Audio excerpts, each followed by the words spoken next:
Morning. Good to have you back once again. And what we want to do today in wrapping up our 4 sessions on Da Vinci Code is first go over just briefly last week, some of the points that were covered last week, and then get into some closing comments that Amy and I have about the book, about the whole phenomenon of the Da Vinci Code. So let me start with last week. I wanted to start with a little email that Daniel Reck, he's the fellow that played trumpet, last week, our high schooler, graduating, here. He sent me a little, email just saying, hey, I thought you might like to, see something that comes up on a popular blog site, blog, site for teens on the internet. It's called facebook.com. And he said they were compiling lists with of the favorite movies, books, and this kind of thing. And they had one for Oklahoma. The book list for Oklahoma, the top 2 books. Number 1, the Bible. Number 2, the Da Vinci Code. And then in Facebook all over the nation, it's number 1 is the Da Vinci Code. Number 2 is Harry Potter. Number 3 is the Bible. So that's just how it goes nationwide. Isn't that funny? So Daniel finished it. Yeah, it's a useless bit of trivia, he says, but I thought it was interesting. I like that. Okay, we had talked first about Opus Dei last week and said that Opus Dei is really a fundamentalist group within the Catholic Church. That it is, it was founded back in 1928 by a fellow named Jose Maria Escriva, and the movement grew over time, having such practices as wearing the cilice, on the thigh that digs into your leg, and wear that for about 2 hours a day. Also having the why can't I think of the name of it? The discipline, the little rope that is used to flagellate yourself while praying, and it's just a little cords, small. It's really not large like it is in the movie. In the movie, I mean, like the guy just beating himself, and it just looks horrible. That's not the practice as Opus Dei members use. And again, not all members do this. It is suggested, but not pushed greatly. But those 2 practices are a part of this movement. Mother Teresa was a member of Opus Dei. Pope John Paul was very much in favor of Opus Dei as well. We talked a little bit more about the different terms, some of the supernumeraries, a category of membership, where people who have families and live in the faith, other people choose not to get married, all this kind of thing within this group, Opus Dei. But, how it's depicted in the movie and in the book is, it's fiction. And they really take license with that and take things to extremes as fiction does. Then we looked at several other pieces. The Knights Templar. We talked a little bit about the Knights Templar. And we got into a lot of French words that Amy had to help me on last week, and it was kind of fun. The Knights Templar were more known as the Poor Knights of Christ and the Temple of Solomon, and they were warrior monks who were in the Middle Ages, around 1100 was the time frame for them, right around the First Crusade when that happened. When the Crusaders were driven out about 200 years later, the Knights Templars really became obsolete. And what's amazing is the number of legends that came up about the Knights Templar group over time. I mean, just all kinds of things were laid at their feet. And the line that I read, I really liked at the end. The unfortunate knights who long since have gone by the wayside continue to inspire esoteric histories and speculative novels, enduring twice as long in fantasy as they did in actuality. So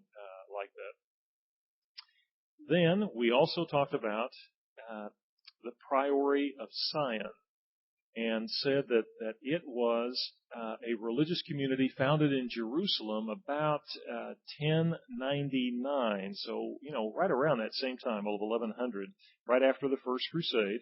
It had no special relationship at all with the Knights Templars, but in 1617, so just consider that, that's about 500 years later, this group, Priory of Sion, joined up with the Jesuits, and then disappeared. They really weren't around anymore. That is until French conman Pierre Plantard in the 20th century came up and said that he was the Grand Master of this group, the Priory of Sion, and came up with a document that showed Leonardo da Vinci's name on it, and also Sir Isaac Newton and some other famous people, saying that this group, in fact, were the ones who were guarding the bloodline of Christ, and that their job was to protect that bloodline,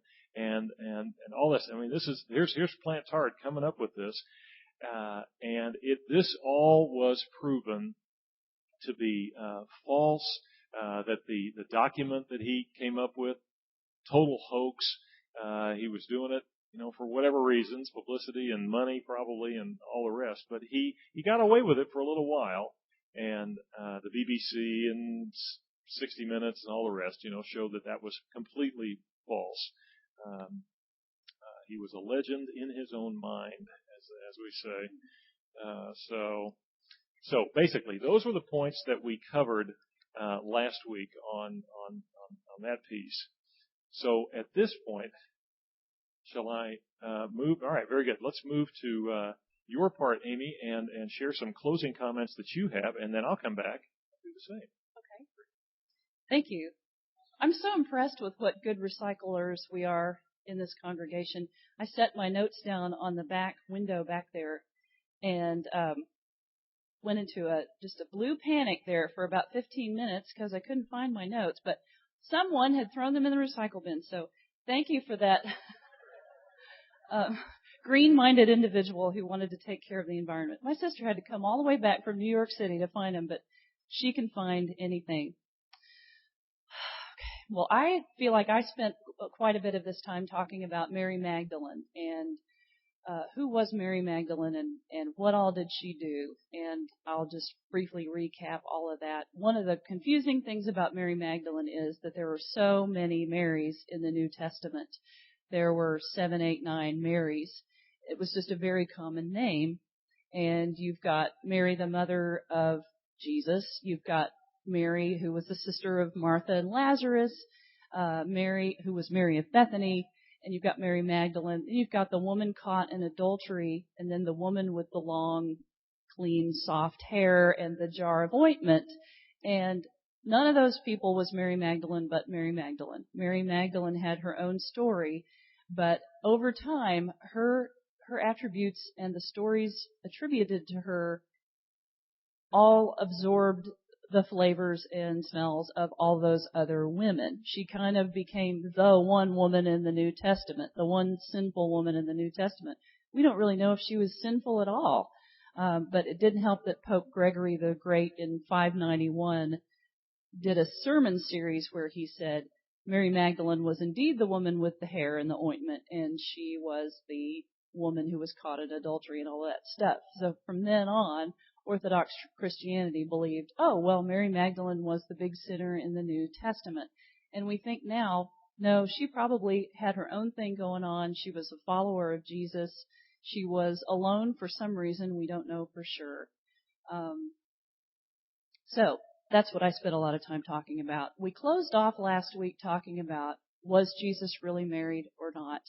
And had some interesting discussion on that. There's no evidence to say that he was married to Mary Magdalene. There's no evidence to say that he was married at all. And this came to me in kind of an ironic thing that I hope you will find funny. I've spent some time off and on for the last 3 months trying to figure out if my ex-husband has remarried. And we're dealing with a person who is alive in 2006. living somewhere in Oklahoma. And I looked on the internet and checked marital license records and all of that stuff and didn't find out until I went to a funeral the other week when someone said, I saw Dan and his new wife the other day. And I said, oh, thank you for telling me. Okay. So even with all the research possibilities that we have now for finding out if someone in our lives has gotten married, we have trouble doing that. And imagine trying to find out if someone who lived over 2,000 years ago really was married, because we don't have any of his DNA, we don't have any of his court records, we don't have internet things that go back that far. And to me, there's no sense in worrying about it, really. That's not the point. It's not the main thing about our faith. So, let me get back to that in a minute. Thought it would be fun to cover who is Dan Brown, in case you don't know really who the author of this book is and how old he is and where he comes from, what his background is. He is 46 years old. He's a native of New Hampshire. Live free or die. Woohoo! He has written several novels, and the website that describes him says he's the son of a math professor and a sacred musician, and that he grew up surrounded by the paradoxical philosophies of science and religion, if you believe that religion and science are not compatible, which he seems to. So I take issue with that. Brown is described as a failed pop musician, this was in the Tulsa World, whose first published book was 187 Men to Avoid, a survival guide for the romantically frustrated woman, written under the pseudonym Danielle Brown. So this is the guy who is turning everyone's faith journey upside down. Recently was named one of the world's 100 most influential people by Time magazine. He is a graduate of Amherst College and Phillips Exeter Academy, which means he's very smart, and his parents had a lot of money. So he is an East Coast kid who went to great schools. He spent time being an English teacher before he fully dedicated himself to writing full time. His wife is named Blythe. She's an art history buff and a painter. So they tend to collaborate on these stories that have to deal with history of art, and of course, I'm sure she was able to help him in his descriptions of these famous paintings. Let's see. Currently, this is what he says he's working on now. I'm writing another Robert Langdon thriller, the sequel to the Da Vinci Code. I had not heard that there was going to be a sequel. For the first time, Langdon will find himself embroiled in a mystery on U.S. soil. This new novel explores the hidden history of our nation's capital. And there is part of this whole conspiracy theory is that Washington, D.C. was laid out by people who were involved in either Opus Dei or one of these secret organizations, and it all points to various things. And okay. He also says, if I'm not at my desk by 4 o'clock a.m., I feel like I'm missing my most productive hours. In addition to starting early, I keep an antique hourglass on my desk, and every hour break briefly to do push-ups, sit-ups, and some quick stretches. I find that this helps keep the blood and ideas flowing. I'm also a big fan of gravity boots. Hanging upside down seems to help me solve plot challenges by shifting my entire perspective. So that'd be fun to walk into his office and see him hanging upside down in his gravity machine, but you'd have to get there before sunup. Who are your favorite writers? The interviewer asks him, and what makes them special. He says John Steinbeck for his descriptions, Robert Ludlum for his plotting, and Shakespeare for his wordplay. Okay, big question that someone asked him, how much of the Da Vinci Code is true? He says the Da Vinci Code is a novel and therefore a work of fiction. While the book's characters and their actions are obviously not real, the artwork, architecture, documents, and secret rituals depicted in this novel all exist. For example, Leonardo da Vinci's paintings, the Gnostic Gospels, Hieros, Gamos, etc. These real elements are interpreted and debated by fictional characters. While it is my belief that some of the theories discussed by these characters may have merit, each individual reader must explore these characters' viewpoints and come to his or her own interpretations. My hope in writing this novel was that the story would serve as a catalyst and a springboard for people to discuss the important topics of faith, religion, and history, which is the most important thing that this book and this movie have done. This book is fostering an unprecedented level of discussion among theological circles and among non-theological circles. I think one of the greatest things it has done is to get the folks that are not involved in church or any kind of religious practice, it's gotten them to start talking to their neighbors and the people in the next cubicle about, well, what do you believe about that? And did that really happen? And what do you know about the New Testament? And did they ever tell you in Sunday school whether Jesus was married and all that kind of stuff? So it's leading us to a greater understanding of our faith, hopefully, and it's helping us make new discoveries we hadn't thought about before. The Interpreter magazine recently featured an article by Ray Waddle, who's a religion writer, who said, "We live in an era that is biblically illiterate and suspicious of institutions." Think about all the movies that have come out and been very popular regarding conspiracy theory. All the Oliver Stone stuff like JFK, I can't think of any of his other titles right now, but anything that has to do with there was a conspiracy and there's something going on that we didn't know about and they kept this from us. People love that stuff. That's just human nature. We love to hear about, there's a real story that we didn't know. Anybody watch True Hollywood Story on, not MTV, but the other music channel? E! Channel. Oh, that's a guilty pleasure for me. True Hollywood Story, Gilligan's Island. Who was really getting along on the set and what careers did they have before and all that stuff? Was there a Gilligan's Island curse? Love to hear the behind the scenes story. We all do. He quotes, Ray Waddle, back to him, quotes a friend as saying, "We are biblically illiterate but Christ haunted." We are biblically illiterate but Christ haunted. We want to know more about Christ. We don't understand Christ. Christ is mysterious. We don't understand how someone could be fully God and fully human at the same time. That's a really hard concept. So we are Christ haunted.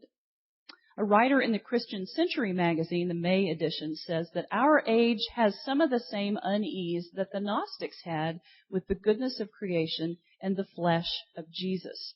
It is also uneasy about the body. And the Gnostics, who were responsible for a lot of this thought surrounding the Gnostic Gospels, embraced what's called mind-body dualism, meaning that the body is bad, evil, gross, disgusting, but the mind is beautiful and pure. And I don't think we've totally gotten away from that. I think we still think of certain things regarding our physical bodies as gross and disgusting. And we hope they're things that we don't have to deal with, that nurses will take care of for us when we're in the hospital and all that kind of thing. So it's hard to think about Jesus as being fully human and having to have this gross, icky body that we all have, or half of us have. Yes. The rest of the quote says, "When the junk food of the Gnostic stories fails to satisfy, churches should be there with the soul food of the gospel." And I think that's our main imperative as people of faith right now when our coworkers and our neighbors come up to us and say, "What do you think about the Da Vinci Code?" That's an opportunity for you to minister to that person and hopefully offer them some nutritious food on the subject. Ray Waddle, going back to the Interpreter magazine, quotes the Reverend D.D. Azikacath. Anybody friends of hers? Did I pronounce that right? Who's a United Methodist chaplain at the University of Arizona. She says, "The Jesus of the New Testament is a far more mysterious and compelling Savior, and a truer one, than anything a fiction writer can make up." She says, "Everyone loves a good mystery. I want to show people a true mystery." So I love the way she phrases that. For her, what's in the Bible is far more compelling and interesting than anything this guy from New Hampshire who, wrote a book about how to stay away from men who are going to give you a hard time can say about Jesus. The thought that I keep having throughout this time of preparation for this class and throughout this class is I want everyone here to at least have read the book or one or the other, read the book or go see the movie before you go out and discuss it, because that'll make what you have to say about it so much more potent And it may also reduce some of the fear that you might have about this book or this movie. A friend of someone I know is saying, I refuse to read the book because it's the work of Satan. So, well, how do you know if it's the work of Satan until you actually read it? And if you're a Satan-fearing person, if your faith is right in line and you've got all your ducks in a row with God, I don't think Satan's going to get to you with this book. It's just a piece of fiction. But I really want to encourage everybody to at least know a little something about the book on your own before you go off and start discussing it. It's a lot easier to have an unemotional conversation about something like this if you have experienced and you can form your own opinions. Okay, I think that's all I want to say about that. Thank you, ma'am. All right, here's your notes. All right. There you go. Okay, well, hey, I appreciate all those comments, and I think what I have to say will piggyback several, and we'll see. Hopefully, even bring up some questions for discussion too. I turned for my closing comments to a fellow by the name of Brian McLaren. Now, I don't know. Probably most of you have never read any of Brian McLaren's works. He wrote a very good book on that I used in some sermons when I was in Kansas, called "Why I Am a Liberal Conservative." And he kept going back and forth with his title: liberal, conservative, this, the Christian. Kind of came down. Why I'm a Christian, but why I'm both and he is a person that looks at the landscape today among religion and tries to speak to it. And I really appreciate him. I think if you were going to put him in a camp, there's the spectrum, liberal, conservative. He'd probably be in the conservative camp. But he really tries to get above that and look at it. And I'm finding more and more folks, even Tony Campolo and Brian McLaren and some others, are really starting to see some things going on, at least on the conservative side and the ultra-conservative side, that they're like, that's scary, and they're trying to speak to it. And so after reading his book, when I saw this piece, I said, this might be worth sharing, and I think it is. So somebody sat down, did an interview with him, and asked him a few questions and said this: what do you think about the popularity of the Da Vinci Code, and what does it reveal about pop culture attitudes toward Christianity and the church? Here's what he said. I think a lot of people have read the book not just as a popular page turner, but also as an experience in shared frustration with the status quo, male-dominated, power-oriented, cover-up prone, organized Christian religion. Ouch! Ouch! That hurt. We need to ask ourselves why the vision of Jesus hinted at in Dan Brown's book is more interesting, attractive, and intriguing to these people than the standard vision of Jesus they hear about in the church. Wow. That's something to think about, isn't it? Why is that? Why is this so appealing to people kind of in the masses? What is it about this? Why would so many people be disappointed to find that Dan Brown's version of Jesus has been largely discredited as fanciful and accurate, leaving only the church's conventional version? Is it possible that even though Brown's fictional version misleads in many ways, it at least serves to open up the possibility that the church's conventional version of Jesus may not do him justice? Okay? So, next question. So do you think the Da Vinci Code taps into dissatisfaction with Jesus as we know him? McLaren says, for all the flaws of Brown's book, I think what he's doing is suggesting that the dominant religious institutions have created their own caricature of Jesus. I think people have a sense that that's true.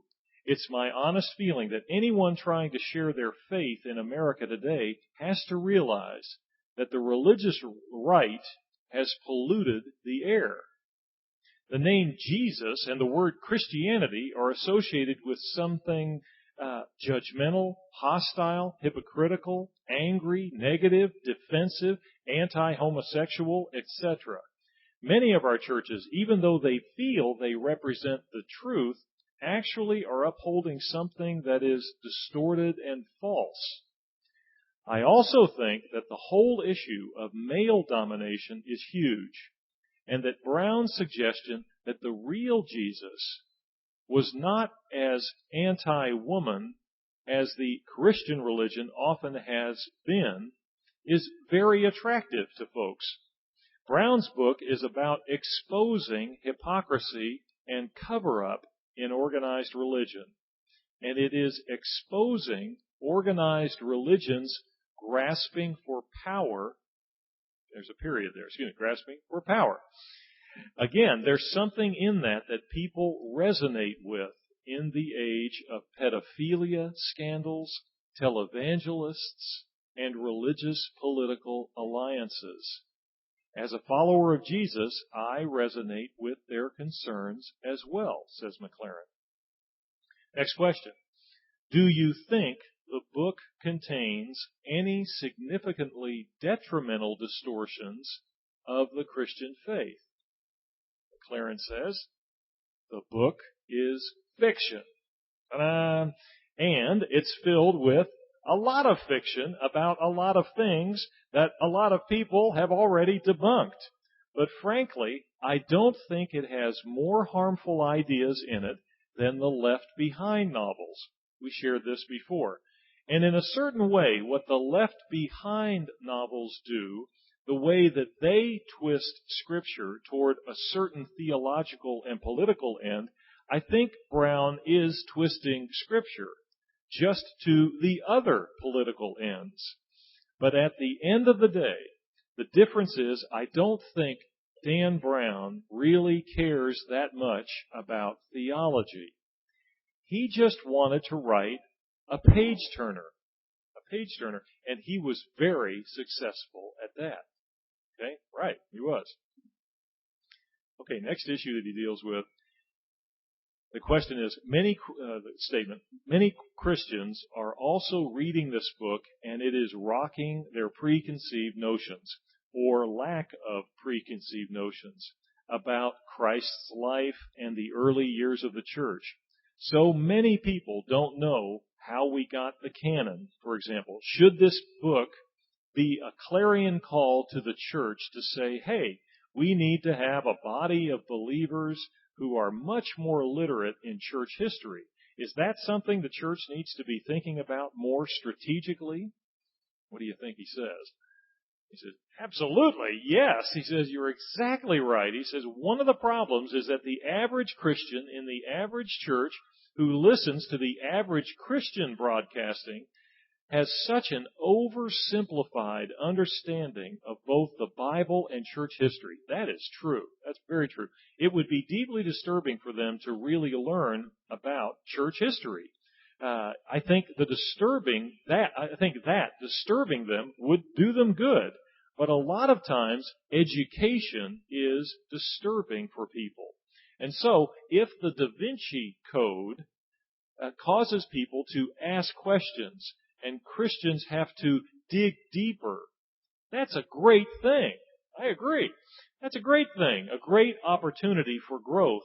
And it does show a weakness in the church, giving either no understanding of church history or a very stilted, one-sided, sugar-coated version.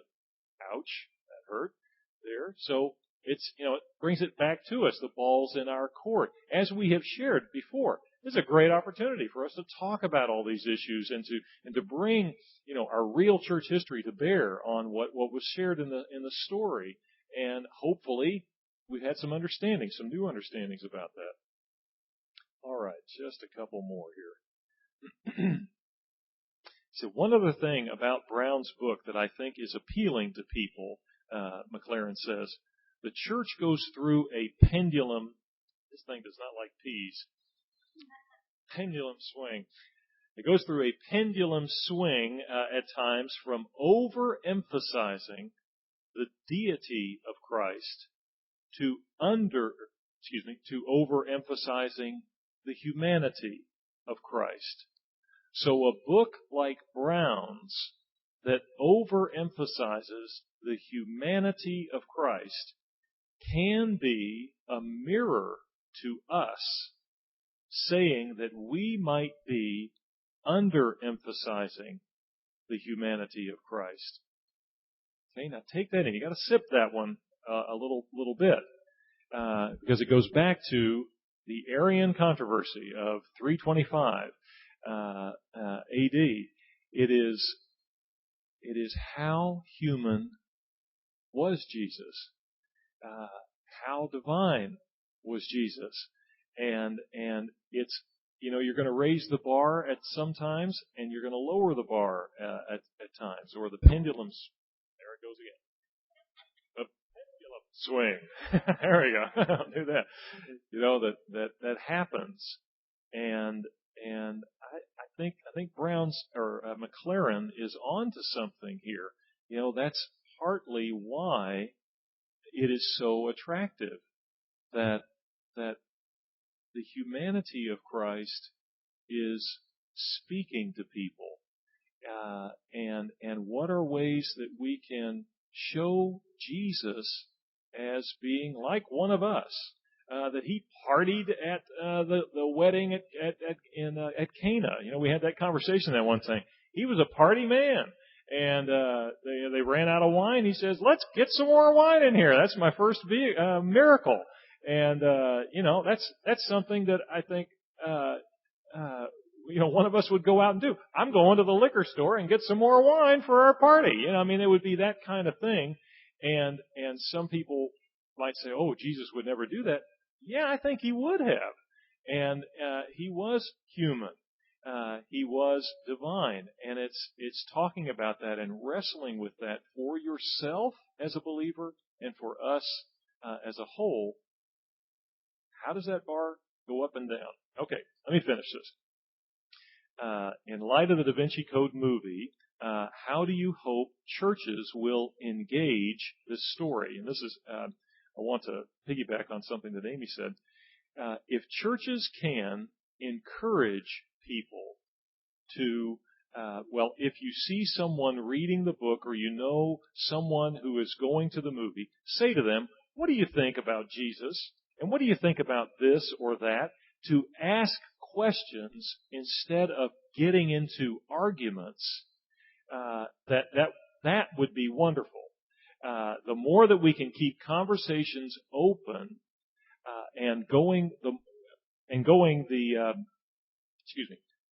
the more that we can keep conversations open and going, the more chances we give the Holy Spirit to work. Ultimately, the Da Vinci Code is telling us important things about the image of Jesus that is being portrayed by the dominant Christian voices. Readers don't find that satisfactory, genuine, or authentic, so they're looking for something that seems to them more real and authentic. I thought that was a very good overview of what this phenomenon has been about and continues to be for us. And with that, we've even got some time for some discussion. I'm curious how that, the comments that we made, anything else to share on top of what Amy and I have shared, does that raise any other questions or comments for you? So let's take a little time. Please, just speak up.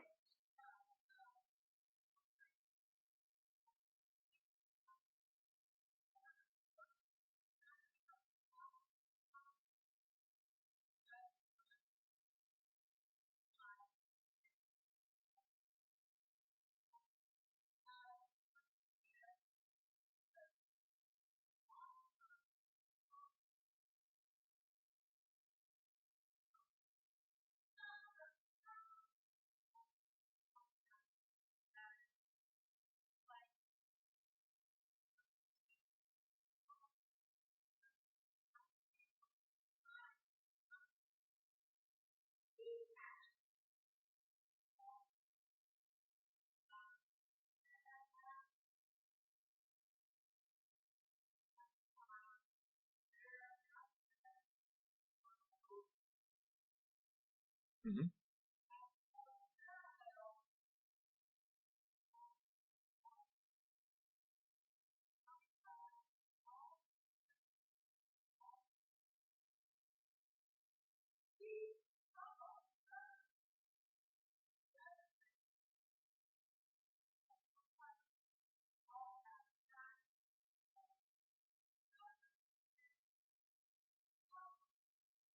Yes.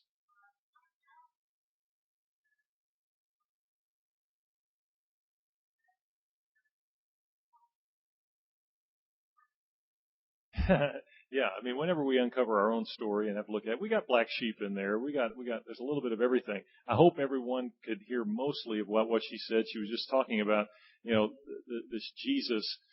She's very concerned about seeing the authentic, the real Jesus. I think all of us are. There's been lots of efforts to continue to try to uncover that as the years and decades and centuries go by. And you were saying, back in that time, here this Jesus comes along and lives a life, and we, I want to be sure I'm getting it correct. It's important for us to see this Jesus as someone very special. That what he did and how he did it speaks to us, just like in the line of having the heroes of the faith, Moses, Elijah, other prophets, Jeremiah, and now Jesus. He falls in line with those, and it's important for us to look at that story, uncover it for ourselves. It's like uncover the history for yourself. I had a fella in one of my first churches, Church of the Servant in Oklahoma City, who wound up taking some classes at the local seminary because he wanted to learn more himself. He said this was just really important for him. I really applaud that effort. Just really wanted to just take some classes, learn a little more, uncover it for yourself, learn this history. It's important for us. Okay. Other comments? There's Angie Hooper. I knew you'd be speaking today somehow, Angie in the Genesis class here. Let's give them a plug. All right, speak.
Yeah, that's it.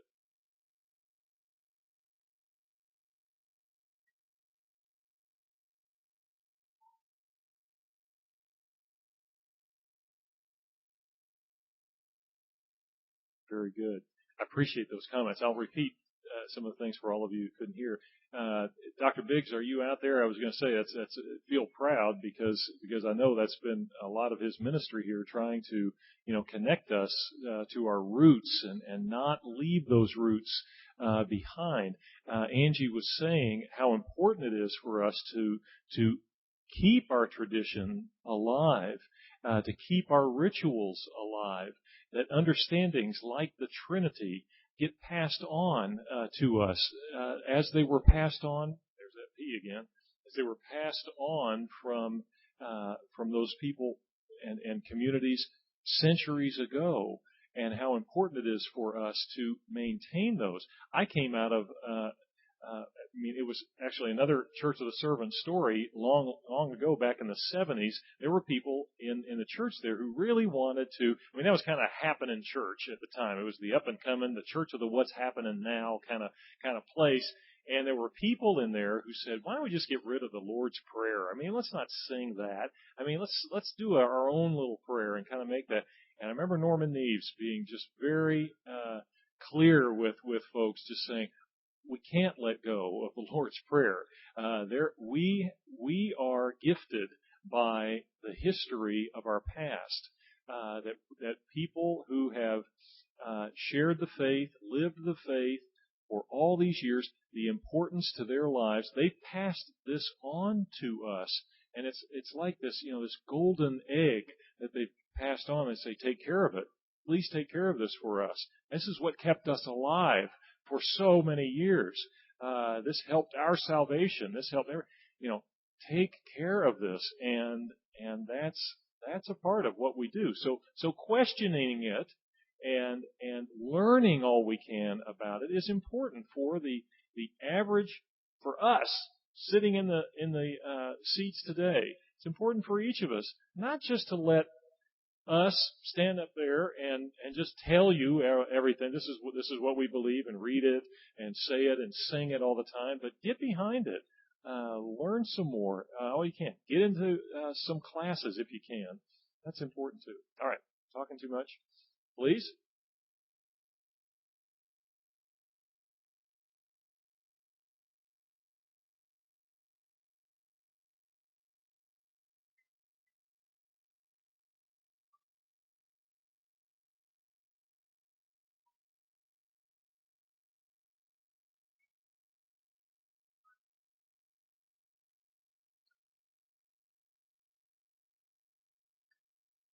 Was it in this week's? If you get the newsletter that we get here at Boston Avenue, the second section. Now, I got mine. I put it on the top, but I didn't pull that out. So thanks for letting me know. The inside section is always about world news, issues going on today, and there's a wonderful article on this very issue here. So yeah.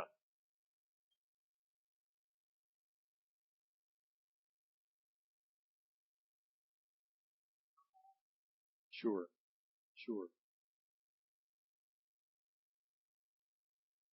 Well, very good.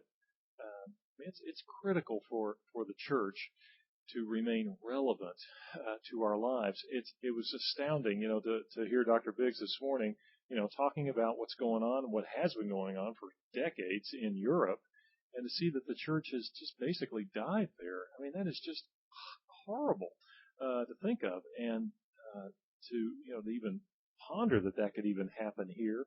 It doesn't seem possible, but it happened one place. What can we do? How can we continue to keep the story alive, tell the story? That's very, very important. Oh, excuse me. Okay. Yes, Dave.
Very good point, David. I think, let me just reiterate very quickly, what David's saying is that he thinks that what people are looking for today certainly are answers, in religion in general.